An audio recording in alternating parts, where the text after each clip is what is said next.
দ্বীপের 10,000 বাসিন্দার মধ্যে 70% গত প্রায় আড়াই দশকে পর্যটন শিল্পের উপর নির্ভরশীল হয়ে পড়েছেন। একদিকে পরিবেশ মন্ত্রণালয়ের বিধিনিষেধের জেরে পর্যটক নেই, অন্যদিকে মৎস্য ও প্রাণী সম্পদ অধিদপ্তরের নির্দেশে মাছ ধরতে সাগরেও নামতে পারছেন না।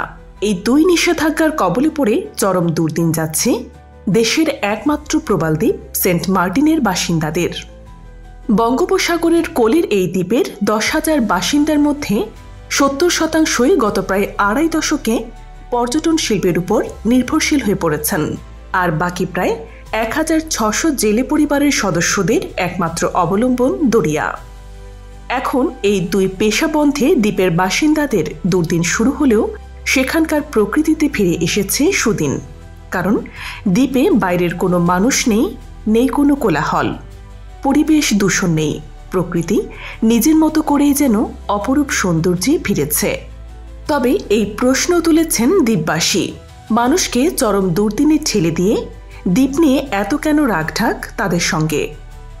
ভৌগোলিক ও আবহাওয়াগত কারণে সেন্ট মার্টিনে কখনোই সারা বছর পর্যটক যেতে পারেন না। সাধারণত সরকারিভাবেই 1 অক্টোবর থেকে 31 মার্চ পর্যন্ত এই পর্যটন ব্যবসা চলে। কখনো কখনো আবহাওয়া অনুকূলে থাকলে অঘোষিতভাবে মধ্য এপ্রিল পর্যন্ত গড়ায়। অর্থাৎ বছরের 5 থেকে 5.5 মাস ব্যবসা করেন সেন্ট মার্টিনের পর্যটন ব্যবসায়ীরা। কিন্তু গত বছরের আগস্টে সরকার পরিবর্তনের পর অন্তর্বর্তী সরকার সেই সময়সূচিতে কিছুটা পরিবর্তন আনে। পরিবেশ, বন ও জলবায়ু পরিবর্তন মন্ত্রণালয় থেকে পর্যটকের ভ্রমণের সময় কমানো হয়, পাশাপাশি কিছু বিধিনিষেধ জারি করা হয়। গত বছরের নভেম্বরে মন্ত্রণালয়ের এক ঘোষণায় হঠাৎ করেই দ্বীপে পর্যটকদের রাত্রি যাপন নিষিদ্ধ করা হয়। এরপর ডিসেম্বর ও জানুয়ারিতে একদিনে 2,000 পর্যটক যাওয়া এবং সেখানে রাত্রি যাপনের সুযোগ দেওয়া হয়। সবশেষ মন্ত্রণালয়ের নির্দেশে ফেব্রুয়ারির 1 তারিখ থেকে সেখানে ভ্রমণের নিষেধাজ্ঞা দেওয়া হয়েছে, যা 9 মাস চলবে। একসঙ্গে দুই নিষেধাজ্ঞার কারণে বিপদ বেড়েছে বলে মনে করছেন সেন্ট মার্টিনের লোকজন।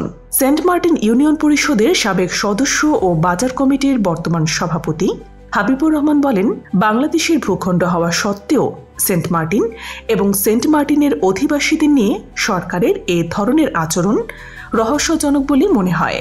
স্পষ্ট কোনো কারণ ছাড়া এই সিদ্ধান্ত সেন্ট মার্টিনের 10,000-এর বেশি মানুষের খাদ্য, শিক্ষা ও চিকিৎসার মতো মৌলিক অধিকার থেকে বঞ্চিত করার শামিল।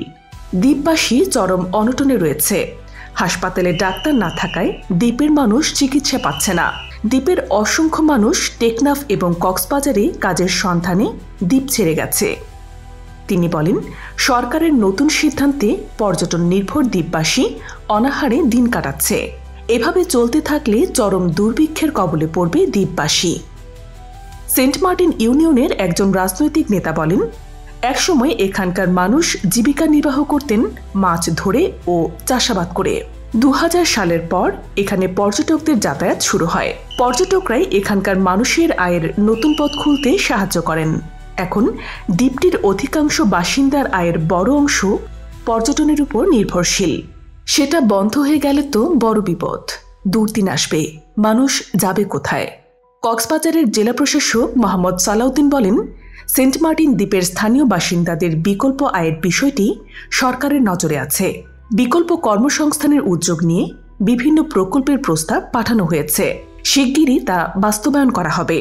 সেন্ট মার্টিনের প্রাকৃতিক পরিবেশ ফিরিয়ে আনা ও জীববৈচিত্র্য রক্ষার দায়িত্ব সবার। এতে যারা ক্ষতিগ্রস্ত হয়েছেন তাদের সরকারি সহায়তা প্রদান করা হবে।